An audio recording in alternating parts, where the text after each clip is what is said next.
it's Rochelle at the Athlete Center.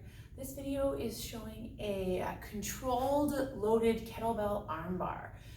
So this can be good for spinal mobility as well as shoulder stability and mobility. Okay, so first thing we want to think about is making sure that we can keep our rib cage and our pelvis moving as one unit to start the exercise. And then we might sort of dissociate and end up moving our rib cage on our pelvis. But we want to make sure we can move these together when we start. So we'll start laying on our side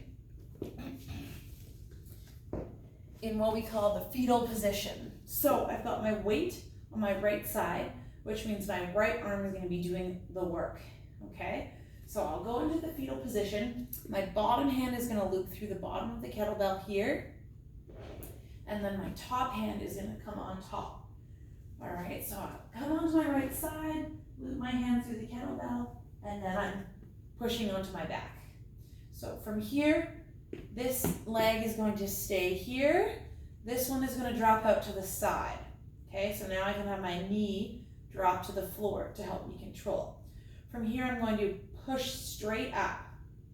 Okay, I want the weight and the ball of the kettlebell to be right over top of my shoulder. Okay, not my hand over my shoulder, but the weight of the kettlebell over my shoulder. From here, I'm going to take this hand and use it to kind of make myself a pillow. So I'm cradling my head with my hand sort of around my ear. Now I can use this elbow and this knee to control myself towards the floor.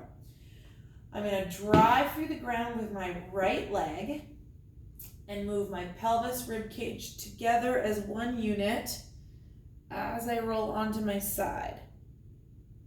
Let's bring that back. So here, the kettlebell is fixed right over my top of my shoulder, so my arm doesn't move. What's going to happen here is my shoulder blade is going to move around as my rib cage moves. So I'm moving my rib cage on my shoulder blade versus moving my arm on my rib cage. Once I get to here, as long as I can stabilize everything, I'm going to bring my back leg over top. So now I've got a little bit of movement between my rib cage and my pelvis. But I'm going to keep this arm punching up. From here, constantly thinking about lifting. So we want to make sure we're not letting this dump and wear our shoulder as an earring. We're going to keep lifting everything up, pushing into the ground with your bottom elbow and bottom knee to help you lift. And we're going to keep that punching up and see if we can keep going without that tilting up and forward of the shoulder. So as I keep going, you can see mine's a little bit shaky. And then when I get to here, I'm starting to tilt and pull up. So that's as far as I'm going to go for this one. And then I'm going to bring it back. And I'm going to bring this hand up to do the same reverse that we did to start. So I'll show that from the other side. So starting with the kettlebell in my sort of fetal position, hand through the handle, top hand on top of the bottom handle. Both hands are going to help me bring to center. I'm going to punch upwards with both hands. And then my right leg is going to drop out to the side and my right arm is going to come and cushion my head. I'm driving up towards the ceiling with that hand. So I'm punching the kettlebell up towards the sky, keeping the weight of the kettlebell over my shoulder, making sure I keep a neutral wrist. So we don't want our wrist hyperextending here. My wrist is staying neutral. Maintaining that punching up towards the sky. I'm pushing with my left leg to start to rotate to the right. And I'm going to keep going to the right, bring my left leg around.